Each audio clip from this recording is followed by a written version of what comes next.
Hello. Hello.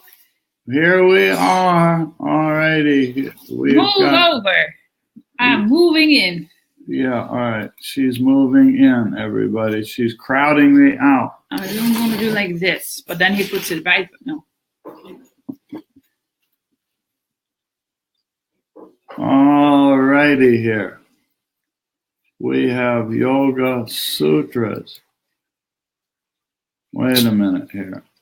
Nice to see you too, Inika. Good morning, Govinder and Roz. Namaste. Namaste. I'm still working. And Habaya Sabui, Mir. Huvaya Sui. Hakuna Matata. I don't know if they use that actually. I know it's really like something. I don't know if it's Kiswahili or another language. Yeah, but it sounds pretty cool. It does. Yeah, she's here again. It's really nice to be back. There we go. Oh no, I'm chopped off. You got chopped off. We both Move got over. Well, there you are. You see there you got shrunk. I see. Hi, Roz. We have a Roho, a Roslyn, and a Roseanne. We have row. We have Gently row. down. Okay, so there we are. Habari Mchana. Good afternoon. Habari.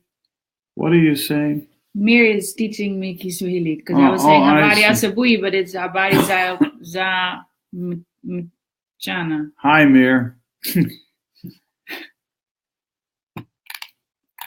Boy, it's busy. Nilesh, do you speak Hindi? I should have asked it in Hindi. आप हिंदी बोलते हैं? आप हिंदी बोलते हैं? And there's Gurvinder. Hi, Gurvinder. Because then I can practice. Gurvinder तो बोलता है जरूर. That's a Gurvinder B. I get everybody on here. But Nilesh is coming, so I can practice. Yeah. Maybe he's a better Hindi person than. No, where did he go there? Do you see him on there? I saw Nilesh all popped up. There. Hello, everyone. There he is. Okay. Oops. It's not showing up. There. And there's Roseanne. With 3 row. We have row. And then Raj. Row, Raj. Row, Raj. Row, Raj. Anyway. There's enough silliness for now. Now I lost my thing there. Where did I put it? I put this here. Where are we today, Swamiji? We are talking about yamas and niyamas. Ooh. You know, we hit this highlight section last week talking about viveka, this core principle right in the heart of the whole thing, viveka, discernment, so that I can observe the inner processes of what I think of as me and see that it is avidya, that I have taken on these identities and I can set them aside so that I can go to samadhi and so I can do kaivalya or liberation or freedom. Free! To be free from all of these false identities. Yes. And this is where, if you recall, the 8 rungs were introduced. And where we're going today, we're going to start the journey through talking about the 8 rungs. That's all we're doing. Mm-hmm. Once you see it, it's pretty straightforward, huh? All righty, I'm going to take this out, and I'll put this one in. And there we go. I'm going to sit straight because I can't hold And this. I have you're going to sit straight. Yeah, I'm not going to be able to hold this for now. It's nice to sit half on your lap, but see, I was sitting all the way up here. Yeah, well, there you go. All right, do you want to talk and read? I'll just be here and passively just comment when it's needed. You'll be a prop. I'll be a prop. Yes, I'm just a prop today. Oh my. 3 rows. Yeah. Nilesh didn't say if he was speaking Hindi. I'm sure he does. Yeah. Of course, Nilesh speaks Hindi, right? Yes. क्या आप I'm pretty Hindi क्या आप हिंदी बोलते हैं?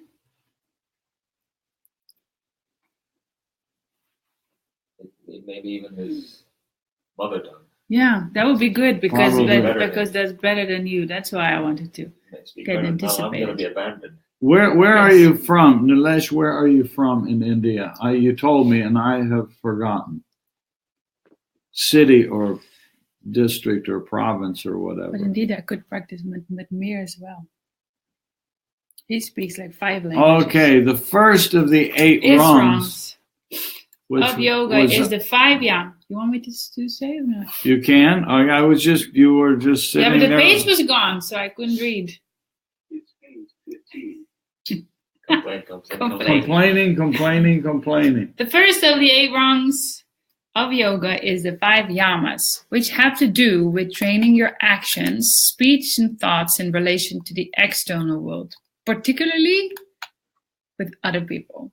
They include non-harming, truthfulness, non-stealing, remembering the higher reality, and non-possessiveness. As these are gently, lovingly practiced over time, they gradually evolve into great vows for living. Nicely said, Swamiji. The second of the 8 rungs is the 5 niyamas, which have to do with your relationships within yourself. They involve purifying your body and mind, cultivating an attitude of contentment, training your senses, inner exploration, and letting go into your spiritual source. When you're I even highlighted these in bold because I thought they were important. Okay, I'll put extra emphasis on them. Yes, please do. When you are not, see that's also emphasis, not doing the yamas and niyamas. When you are acting, speaking, and thinking against the yamas and niyamas, the suggestion is to remind yourself of such negative. I was just teasing. So you missed the first part. When you are acting, speaking, or thinking against the yamas and niyamas, the suggestion against. That's the key. Maybe yes. I needed to highlight that for you. Against. When you're not doing them, the suggestion is to remind yourself that such negative actions, speech, or thoughts are going in the wrong direction and will bring you nothing but unending misery. Sutra 34. Yes. It's a very important point, I will add. We'll talk about it again in a minute. Mm-hmm. But it is so utterly easy to not understand this and totally overlook it. Yeah. The classic example is ahimsa, which often gets translated as love. So then we can walk around being a new age person and saying, oh, I love everybody. Everything is beautiful. I just heard you sing in the back of my mind. Yeah, and but that's not what it says. The word for love is prem. The first yama is not prem. The first yama is ahimsa. And it really, really means it. And so it means that each of us must see in our own inner makeup how easy it is to push against other people. How very, very utterly easy that is. You're having a bad day, and instead of being warm and loving and kind and sweet to your family members, to your spouse, to the closest person in your life, some little attitude comes out of you. Maybe it's even just the twitch of an eye, just the slightest little movements in your facial muscles. Maybe you say, what's wrong with you? The other person says, nothing. I didn't say anything. Of course I didn't say anything. I'm too pissed off to speak. You're rolling your eyes. I'm rolling my eyes. You say, well, so what? So why are you passing judgment on me? What's bothering you? I'd like to fix you, sir. So this is why we have to do this internally. If somebody else tells us what's wrong with us, it's just goofy. So the principle is when we are acting, speaking, or thinking in some way that's not in alignment with the principle of the yama and niyama, who's supposed to catch me doing that with my ahimsa, for example? Best example there is. Me.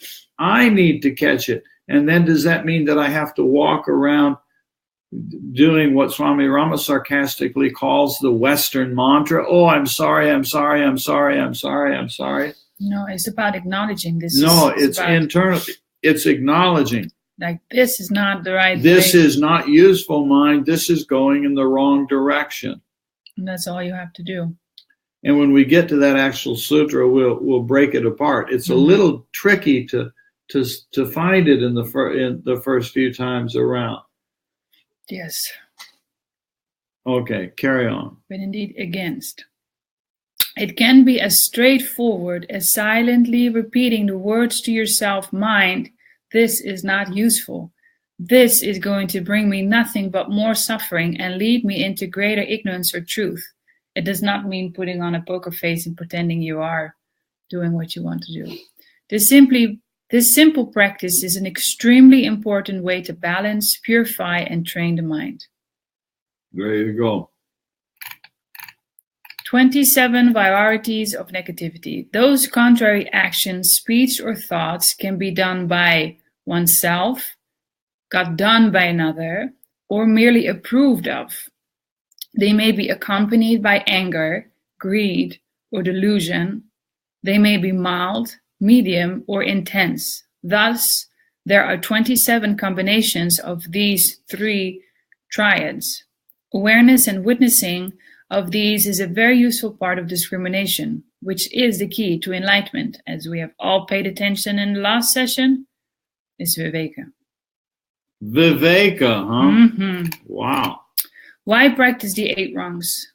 One of the most common principles is that is missed is why one is practicing these 8 rungs. The reason for practicing the 8 rungs is discriminative knowledge, as described in the previous 3 sutras. When I have been around people in groups or around certified so-called yoga teachers and have asked this question, what is the reason, according to Patanjali, for doing the 8 rungs?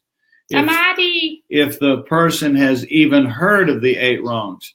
I've had many yoga teachers, certified yoga teachers. I say, can you please tell me the 8 rungs? And they say, oh, well, let's see. The first one has something to do with, let me think. I can't even remember what they are. But if there is a remember, I know I'm kind of getting on a rant there. I don't mean to be bashing people, but it's a sad state of affairs, and I'm saying it just because what we want to do is internalize these principles. Yes. So what is the question? What is the reason for the 8 rungs according to Patanjali? I have never, not once have I had the experience of any yoga teacher saying, oh yeah, I know what it is. It's because it's viveka. Yeah, only people that have had heard you say it first can then bring it back. And that's just because I'm being a troublemaker, and I don't like being a troublemaker. But there's a core principle there that's pretty straightforward. The reason for practicing the 8 rungs is discriminative knowledge, as described in the previous 3 sutras. Okay, I'll be quiet, Mom.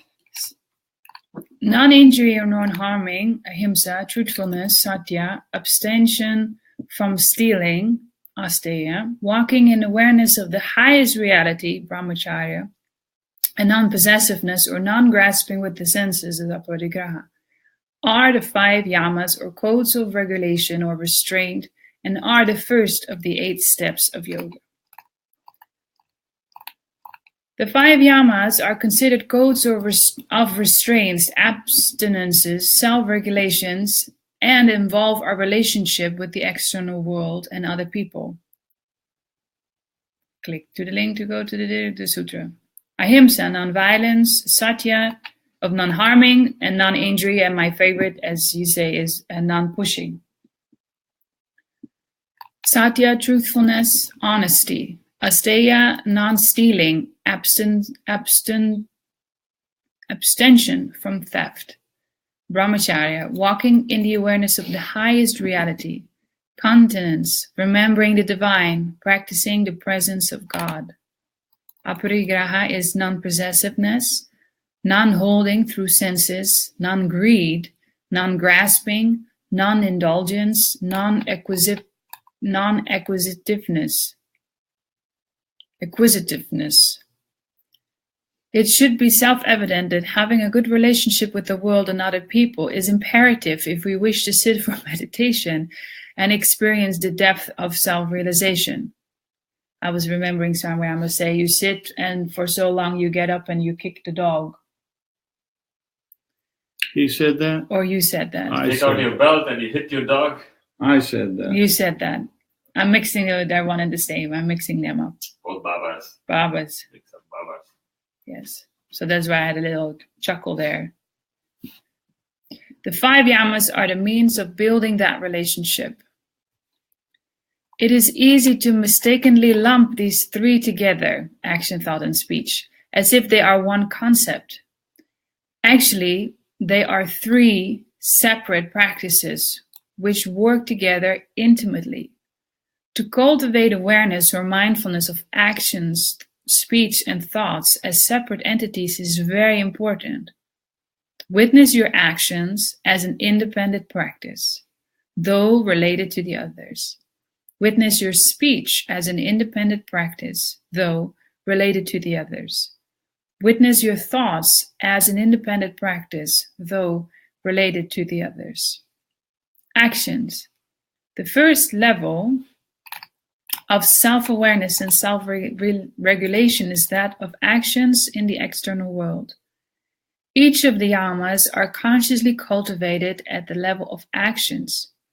By mindfulness and self-awareness, you see when your actions are contrary to the yamas, and you can counter that by noting that the action is not useful and acting more in line with the yamas. Speech. Self-awareness and self-regulation of each of the yamas are also consciously cultivated at the level of speech. By mindfulness and self-awareness, you see when your speech is contrary to the yamas, and you can counter that by noting that the speech is not useful and speaking more in a line with the yamas. I wish someday maybe one of you will know the way. Some way to actually train people in doing this. I personally have no clue, no idea whatsoever of how to actually entice anybody to do this. And I do find some comfort in acknowledging, seeing that neither could Swami Rama. I watched the man try to do it for years, and he was not able to do it. And so it helps a little bit. But I wish I knew how to do it. All I can do is be a beggar. And I don't know if it's the right place to say, but it reminds me of the freedoms that you and Swami Rama speak about. At first comes the freedom of action. Yeah, but that's true. But that becomes a nice quotable quote that we can quote and put in the Swami Rama teachings group that Swamiji said there's 3 levels of freedom, and people will click some like on it in the Swami Rama teachings Facebook group. We'll all like it. But how the hell do you get anybody to practice I don't know, but I only know that it's verified by myself that this is really what happens. The only thing I can think of is that I, as a sadhaka, have to commit myself to do this. Yeah. That seems to be the deal. And then we verify, and I said, damn, that's right. First, you really get some freedom from action if you watch that. Doesn't mean the thoughts are all as pure as you would like them to have, but there you have some freedom. Ask yourself this question, everybody. When was the last time that you paid attention to your own facial expressions? Your own gestures with those little bitty muscles in your face. You do it with other people. We all do that with other people. We see another person and we see those little micro movements that are in the face. We may not even know it, but we may not even know that, oh, you moved that little itty bitty muscle there on your mouth or something like that. We may not notice that. but we actually do unconsciously notice it in the other person. We say, what's wrong with you today? What's going on? We all know this. But when was the last time, I do it all the time, when was the last time you noticed your own facial muscles and that they're doing something? And even if you walk into the bathroom and look in the mirror and say to yourself, why am I getting those little lines in my face? I noticed, I had a picture years ago. I don't know what the picture was now. In my late 20s, I used to have all sorts of tight muscles on my face. And by doing these practices, I realized that I was expressing through those little bitty facial muscles I had up in here. I mean, I still have the traces of those lines, but they're nothing like they used to be. In my 20s, I had, grooves in here, just deep things like that from being in this mode out here of being alert. Yeah, I have this one.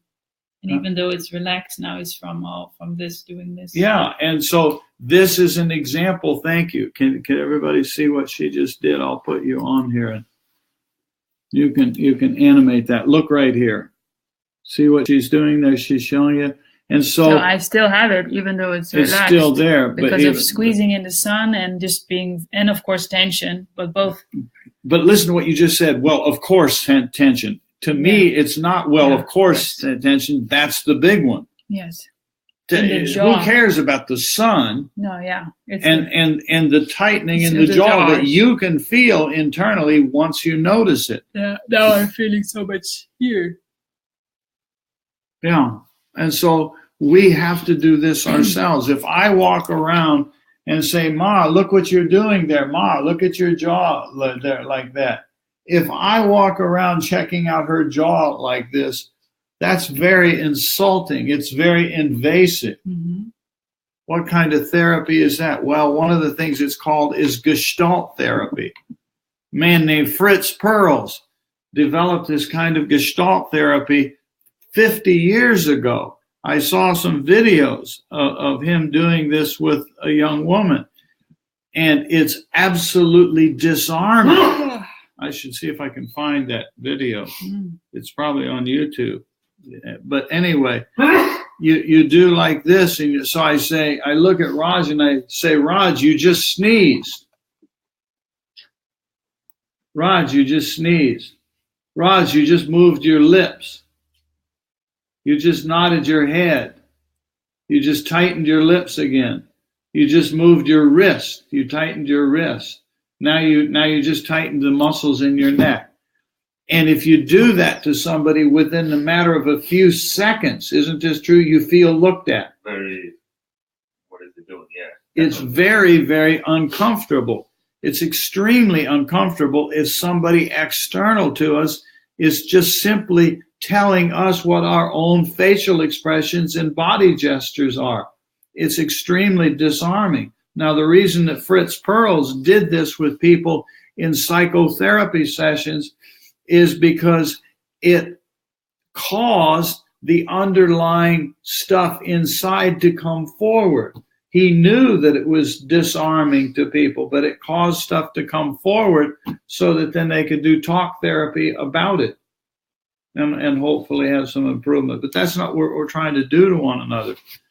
I don't mean to be getting off on a thing here. Nilesh speaks Gujarati. Huh? Gujarat. She's from Gujarat. Ah, Gujarat. Yeah. Nilesh is from Gujarat. That's what I had thought, but I didn't. Kimso. Huh? Kimso. Kimso. Kimso. How's it going? Don't know if there's a way to teach this. It's happening naturally. All of my thoughts are really being examined. So this point, action, speech are really benefiting. And I find myself naturally restraining from negative behavior. Good. Thank you. In a sloppy mess. Mine feels still a sloppy mess. I'm happy for you that you see that a minefield is a sloppy mess. I'm not happy for you that it is a sloppy mess, but what you're saying, that's that you're observing it. That's the spirit of it, Terry. And I can hear in your choice of words your sense of humor.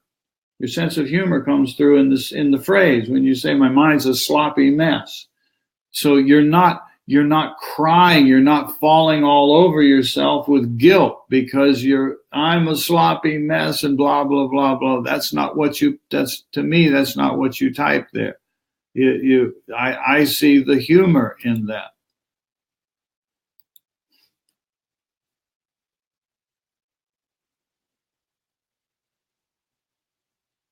Yeah. So there we go.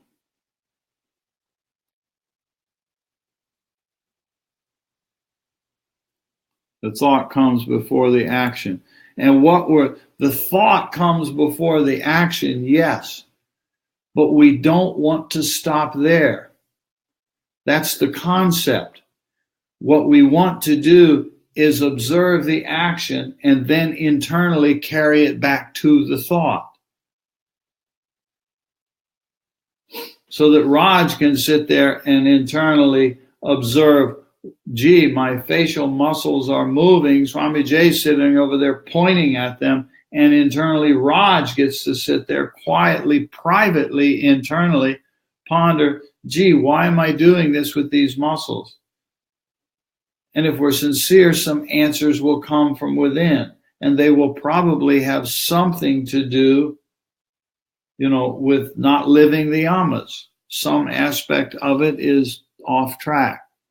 But we have to do it ourselves. Okay, I'll be quiet now, Ma. You can have the floor back. Just one thing I want to say is certain types of thoughts, when I sit, especially sit for meditation, certain types of thoughts tighten certain groups of muscles. It's not okay, you just made a gesture towards your elbow and your upper arm. Usually my left part of my body is a little bit tighter. If it's private, don't say. Yeah. But what kind of thoughts leads to that? Honestly, I can't remember right now. Okay, can't remember right now, but he just made a gesture. Yeah. It's an example, and so it's okay. We don't need to know that can be personal, but we can notice what he just said is he made a gesture like this, and he said that some thoughts lead to certain parts doing something, and he made a gesture over towards here on his elbow and his left arm. So I posed the question, what was it?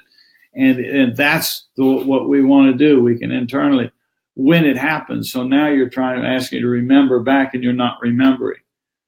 But it's the simple act of observing it and allowing that insight to come forward.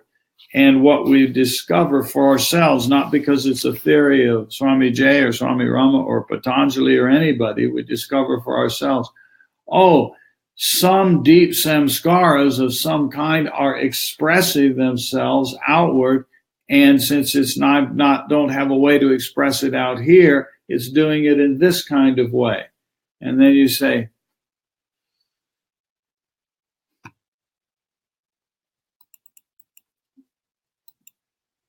are we inquiring about the deeper levels of thought? Yes.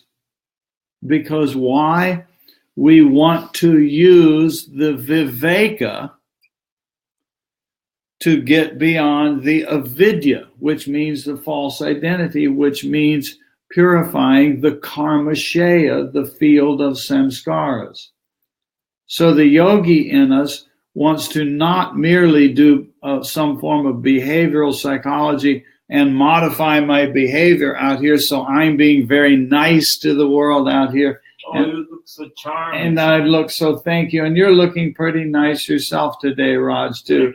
And all is well. And we all know how to do that. And on the inside, you're raging. And on the inside, yes, on the inside, there's something stirring. And we all know this. We all know this. We all live in the world of other human beings. We watch other people do it. We watch ourselves do it. And the thing that comes out comes from someplace deep. What's the deepest place it comes from? The samskaras. What are we trying to do with those samskaras? Attenuate them. These are the early sutras in this chapter that we're in right now, which is on sadhana. Sadhana is the practices. So this thing we're looking at right here is not merely an intellectual bantering of a bunch of theories so that we can analyze and intellectualize these words. It's not what we're trying to do. It requires thousands and thousands and thousands of little we just keep experiments. doing experiments over and over and over again. And I played the little game with Raj that's just as a pretend way of saying, this is one of the ways that this Gestalt therapy kind of works, is the therapist notices and observes and speaks out loud, of the nodding and the toes moving and the leg moving and the thing and all these little body parts. And it's a way in which the therapist talks directly to the samskara. And it's very, very disturbing. So externally, it has to be a very close therapy relationship for a person to be willing to allow somebody to be that invasive. And when I do that, like I just did with Raj, I watch the person very carefully. I try not to do it to a person I don't know well, because I know it only takes a few seconds and it's very invasive. I know Raj trusts me. He knows, and so he doesn't mind me playing that game with him like that. But it's very, very invasive, isn't it? Mm-hmm. It only takes a few seconds to feel invaded. And so this is one of the key reasons we must do it ourselves. Yes, it's exciting. The whole thing, Raj, is I'm trying there. It is exciting.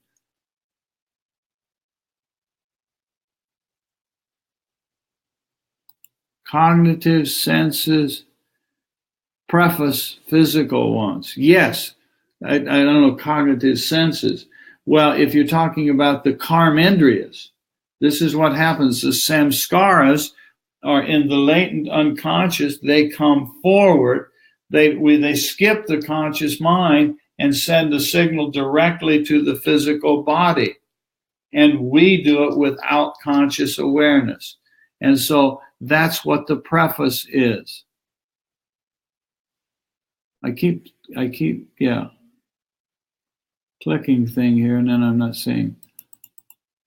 And so remember, you use the word senses, Johnny. I'm okay with the word. I'm not challenging your word, but if by senses you mean indriyas, then it's the karmendriyas. It's not the jnanendriyas is the importing, the karmendriyas is the karma, is the actions going out. So something stirs from the samskara level. It comes through the microprocessor, the microchip of my unconscious, my active unconscious. And then more often than not, it skips my conscious mind. I don't know what's going on, and it has an effect on the physical body. Now, if this was Raj out here, then I, troublemaker out here, is saying, oh, Raj, you just moved your lips. And why did those lips move? Because something was coming from here. Now, this is not that we have to sit around and psychoanalyze ourselves. It doesn't require that. Once we get the hang of this, you can do it extremely quickly yourself. Right, Mom? Mm-hmm. Mom's sitting there checking out over there. And I found the question mark so naturally. Yeah. So, yes, this is what happens. Don't they each affect each other? Yes. And this is why this is how the samskaras, the deep habit patterns, keep feeding on one another. So the expression comes out there, the feedback, the popular term is biofeedback. The feedback loop occurs and it reinforces the samskara. And something comes outward and then that reinforces the samskara. It just keeps cycling. Groovy. Something clicked. Good. Mm-hmm. Yeah, groovy. See, and that's where the grooves are back there. We talk about grooves. Those damn hippies, they knew. Those hippies knew. It's the samskaras. It's the samskaras. It's the groovies. And so, really, what we want to do, you're saying it. You're all saying it there. The senses preface the physical. Yes, the physical. here's another way of saying it, Johnny, and I know you already know this. Everybody already knows this. All this stuff we keep talking about. Notice the fact that over and over and over, when you get an aha or a groovy and something just clicked, is it not true that it has the quality of, now this is so obvious that I've always known this? And I'm saying that we all have always known this. What Johnny said here, senses, preface, physical. We all know this. There's no muscle in the body. There's no muscle anywhere in the physical body that can move. All any muscle can do is contract, as far as I understand muscles. This muscle here can contract, and when it contracts, it pulls the finger in. I'm not holding that well. There's a muscle here, it pulls this finger in. There's a muscle here, it pulls the thumb in. There's a muscle here that pulls the thumb out. There's a muscles here that pull the thumb in. This makes it go out. This makes it, but every muscle only can do one thing. It can contract or it can relax. So in some sense, all it does is one thing. This is the part that I was saying, that we all know this. Every muscle in our body, even the tiniest muscle, cannot contract without getting a signal. It must get a signal down a nerve from the brain. Now, we can have debates on whether it's all brain or whether it's such a thing as, mind that's out of subtle mind that's operating through a brain. We don't have to get into that debate. Either way we look at it, muscles don't contract without a signal, always. And in yogic way of languages, the muscles are operated by the subtle energy called the karmendriyas.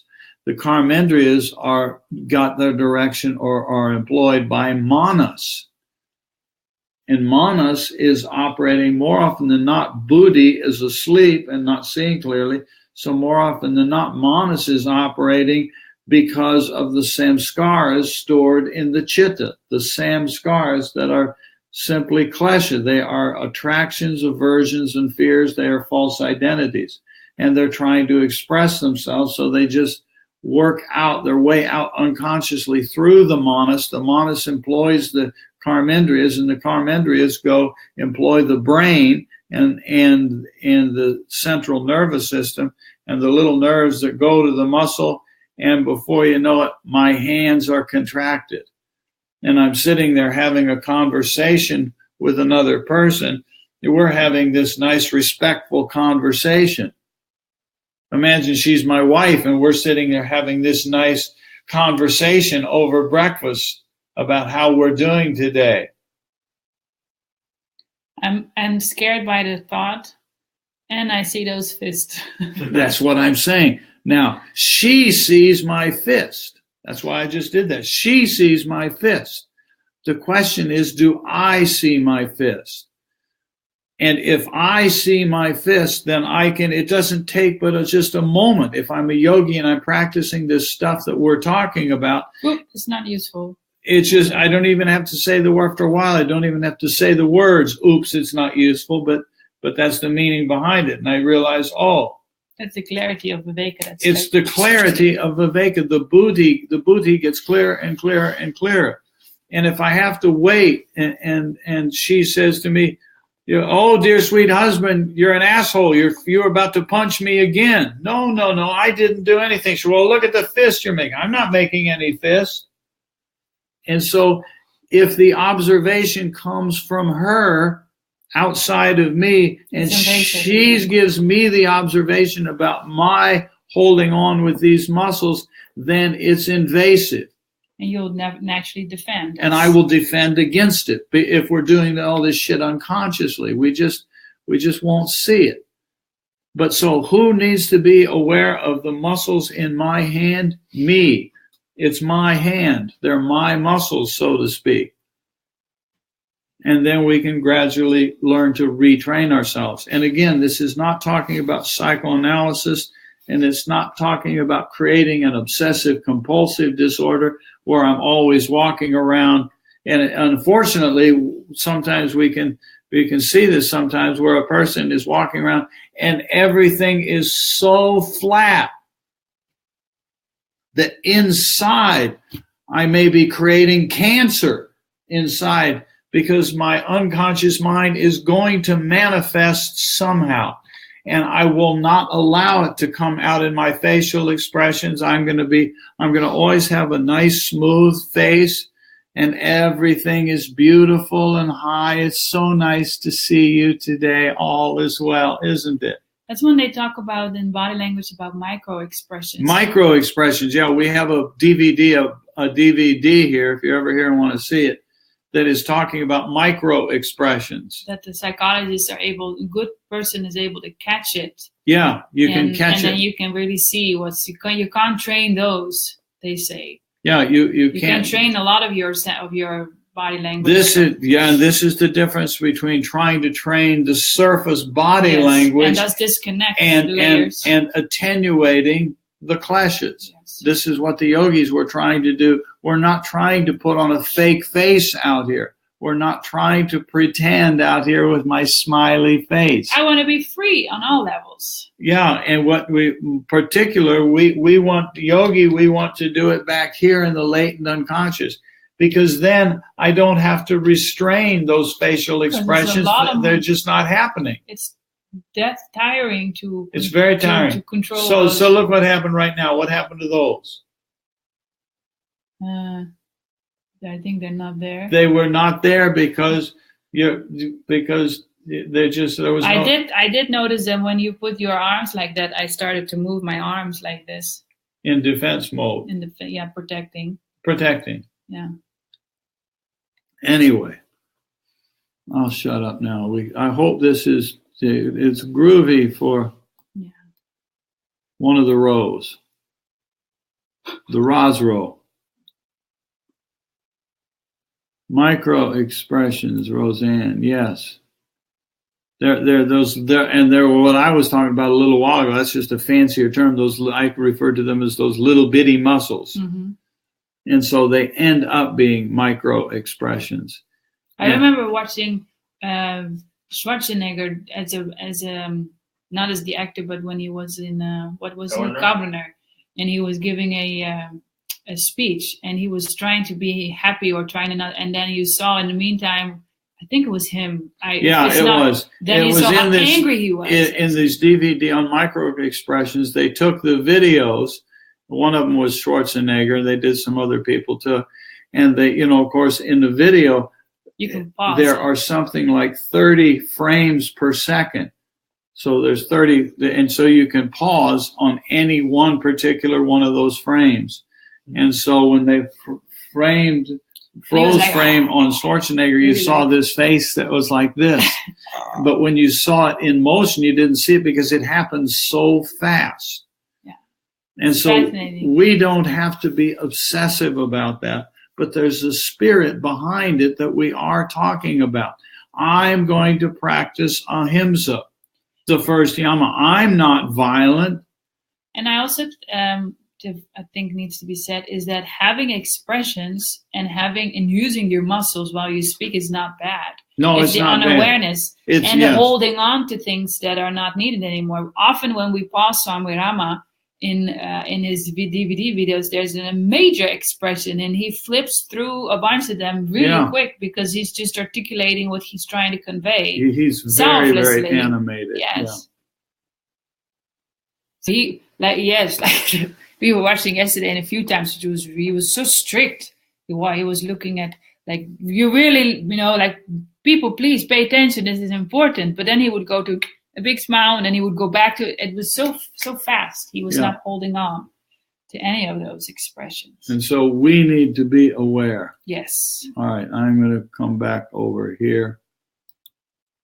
And you can continue here and see. Okay, I interrupted you somewhere in here. The subtlest level of self-awareness and self-regulation is that of thought in the inner world. Each of the yamas are consciously cultivated at the level of thought.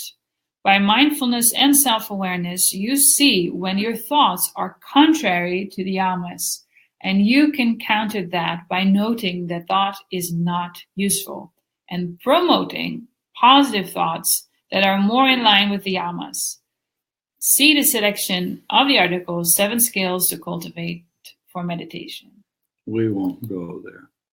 You just did. I mean, well, in detail. Relax the body, sit in a comfortable, straight, steady posture, making your breath process serene. Witness objects traveling in the train of mind. Inspect the quality of the thought. Promote the thoughts that are helpful and not allow yourself to be disturbed in any situation. That's the idea. That's the short version. Yeah, gorgeous list. Coloring or clash. It is extremely important to understand the subtler context of the coloring, klishta, involved with the Yamas. While we are surely wanting to practice the Yamas in their more obvious worldly sense, the part that is ultimately most important is the coloring or klishta qualities of the subtle mental traces or samskaras in the karmashaya, as these form the veil that blocks the direct experience of the center of consciousness. The point of this being, there are some people who, people in prisons, this applies to some, people who are, externally extremely violent and abusive within a family context. Some people are dealing with non-harming on the most gross level, which means, for example, don't take knives and stick them into people. Don't punch people in the nose. Most of us are not in that situation. I was sitting in a satsang with the then Pandit Arya in Napa, California in the early 1980s. And he made this observation, trying to make this point. There were probably 20, 25 of us sitting there. He said, I think after we all leave here this morning, it was a Sunday morning, he said, I think none of us are going to go rob a bank.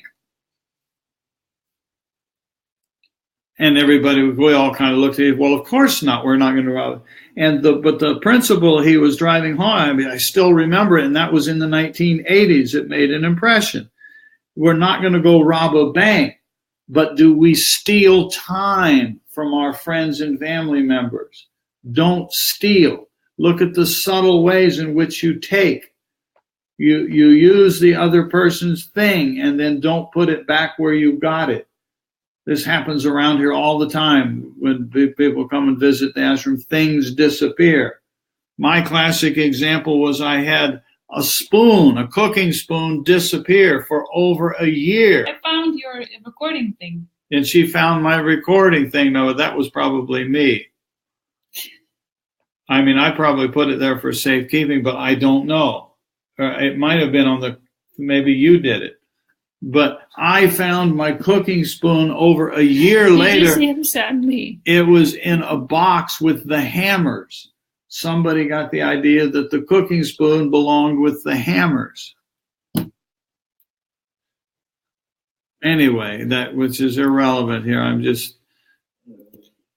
I was just remembering the quote from Swami Rama, all of the body is in the mind, but not all of the mind is in the body. So if we stop just at the body, we'll never get to the whole of the mind also. A symbolic way of holding that is if you say, well, what most of us think is, this is me. This is me. And inside of me, up here in this container up here, is the brain. So we end up thinking the mind is inside of the body. And what the yogis are saying, no, the field of mind is big. No, not even that's thinking linearly, is that it's big. Mm-hmm. And that contained within that is the physical body. As a metaphor, I think of it like the physical body is like an ice cube floating in a bowl of water. Imagine that, a bowl of water, and there's an ice cube floating around in it. The ice cube is the physical body. The bowl of water is the consciousness. And so the physical body is simply concentrated consciousness. That's the idea. Yeah, so some things of the mind will be expressed through the body, but not all. Psychic vampirism, says Johnny. Oh my. And what was funny, I know that Roseanne was laughing. It's funny, but useful meaning. One of the stories, I guess. I see. Oh, the hammer. Oh, the hammer, yeah. Yeah. That's quite funny. Anyway. Especially it's not your So school. go ahead. Where were you? It is not that I am violent or non-violent, truthful or not truthful, etc. Rather, it is the thought patterns deep in the basement of the mind, chitta, which have been colored in some way. These colorings are dealt with in their gross and subtle levels. To understand not only the gross but also the subtle aspects of self-regulation through the yamas, it is necessary to also understand the nature of the senses and mind in yoga. So the indriyas are operated by the manas. The 10 indriya, the senses, indriyas, are of 10 kinds, 5 of which are means of expression, karmendriyas, and 5 of which are means of cognition, jnanendriyas. These are explained in this beautiful article that you can read in your own time. Yeah, there it is. And the mind, manas, this thinking instrument is one of the 4 aspects of the inner mental instrument. And we go to the next sutra. These codes of regulations or restraint become a great vow. You inflect this differently. I inflect it by saying that they become a great vow. It's not that today I'm going to make a vow that I'm going to do the yamas. That's not it. They become a great vow over time by practicing it. If we keep observing the gestures, the facial expressions and all this, and the muscles of the hand and the face and all that, gradually we come to see that much of our day we're pushing against the world. We're pushing. And we say, wow, I really am violent. I'm not a criminal. I'm not going to rob the bank. I'm not going to go get a gun and shoot somebody. Where was it? We were walking by yesterday, and there is a motorcycle and little ATV, one of those little things you drive around, business just on the corner. And there's a sign up there. Now, this is the U.S. This is a crazy place we live in. This is the South. There's a sign on their main sign outside that said, if you buy one free gun, we will give you a free gun. To go with your all-terrain vehicle. And so Matri was making humor over that. So, but we're not likely to go get an ATV and go get a gun and shoot anybody. But not only that you can stand and shoot, but you can drive around and shoot. You can drive around and shoot. So we're saying, no, I'm not violent in that kind of way. But if we keep observing, if it's not just a big vow. It's by observing that, wait a minute, I too can have a habit of stealing from other people. I too can have a habit of misrepresenting myself to other people who I care for. And that's called not truthfulness. Say I'm going to do satya truthfulness. And gradually, the principle here is gradually these become a great vow. And then we become totally committed to these yamas because we see more and more and more. I'm not so pure as I thought I was. I'm not violent. I'm not a prisoner. I'm not a bank robber. I'm not dishonest. I tell the truth all the time. I think you're an asshole, so I tell you to your face, you're an asshole. I'm being honest. Oops, wait a minute. What about non-harming? Mm-hmm. And gradually they become universal and not restricted by any other considerations. I can cultivate nonviolence in my family. I'm nice to my spouse. I'm nice to my children, but I go beat up on the people I work with. We see this, unfortunately, in organizations where sometimes a person in a management position is abusive to the coworkers. We have a big thing, if you watch the news, going on in America now, where a whole bunch of famous people and government leaders have been doing sexual, what do you call? Misconduct. Huh? Misconduct. Misconduct. There's another word, but and that this is happening. A lot of abuse of women is going on. Offense. Huh? Offense. Griffith. Offense. No, I anyway. And so this is having a condition in a plot, time, or situation. You know.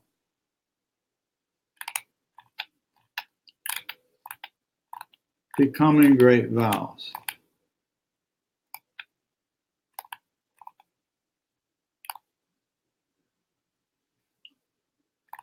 And so then comes the niyamas.